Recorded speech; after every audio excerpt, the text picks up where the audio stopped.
కొంతమంది అన్యులు ఈ 10వ భాగం దశంభాగాలు, ఈ దశంభాగాల కోసం పాస్తర్లు, దశంభాగాల కోసం పాస్తర్లు అనగానే కొంతమందికి ఎంత హాయిగా ఉంటుందో ఆ మాట. అట్లా పెట్టయ్యా గడ్డి, అట్లా పెట్టయ్యా గడ్డి, దశంభాగాల దశంభాగాల దశంభాగాల దశంభాగాలు. అసలు ఎందుకు తెమ్మన్నాడు? అది దేవుడు తీసుకోవటానికా, లేకపోతే అయ్యగారు తినటానికా? కాదు. నా మందిరములో ఆహారం ఉండునట్లు నీ రాబడి అంతటిలో నుండి 10వ భాగము నా మందిర నిధిలోనికి తీసుకునిరా. ఎందుకు? గ్రుడ్డివారు, కుంటివారు, అంగహీనులు, విధవరాండ్రు, పిల్లలు నెట్టేసిన వృద్ధులు, అనేక మంది సన్నిధిని ఆశ్రయిస్తారు. అప్పుడు సన్నిధిలో ఆహారం ఉండాలి కదా. ఆహారం ఉండాలంటే దేవుడు ఆశీర్వదించిన ప్రజలు తమ రాబడిలో నుండి న్యాయముగా తేవలసింది తెచ్చి నాకిచ్చి నన్ను శోధించు అన్నాడు ఆయనే.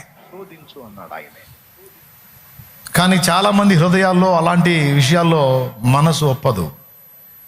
అందుకే నేను దాని గురించి ఎక్కువ చెప్పను. ఎందుకో తెలుసా?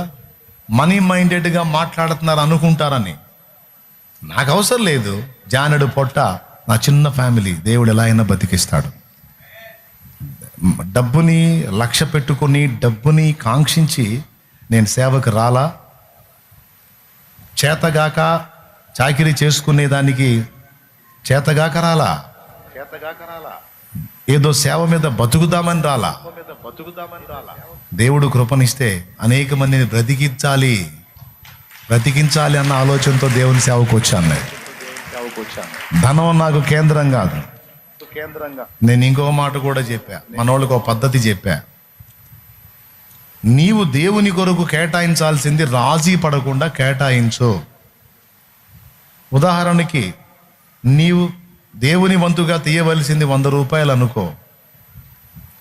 100 రూపాయలు అనుకో. నీ ఇంట్లో కష్టంగా ఉంది, ఆ 100 తీ, దేవునిది దేవునికి కేటాయించు. దేవుడు చెప్పిన నియమాన్ని నువ్వు ఫాలో అవు. నువ్వు నాకు లేదన్నా అని చెప్పి 500 తీసుకొని పో. నా ఇంట్లోకి జరగట్లేదన్నా, నాకు కష్టంగా ఉందన్నా అని 500 తీసుకొని పో. ముందు అలవాటైతే చేసుకో. దేవునిది దేవునికి, కైసరుది కైసరికి అన్నట్టుగా దేవునిది దేవునికి కేటాయించడం అనే పద్ధతిని అలవర్చుకోమ్మా అని నేను చెప్పా. అయ్యా అమ్మా అని. ఏమన్నా న్యాయం అర్థమైందా మీకు? ఇప్పుడు 100 నీకు దేవుని భాగం కింద తెయ్యి, 1000, 200 తీసుకొని పో అవతల అడిగి.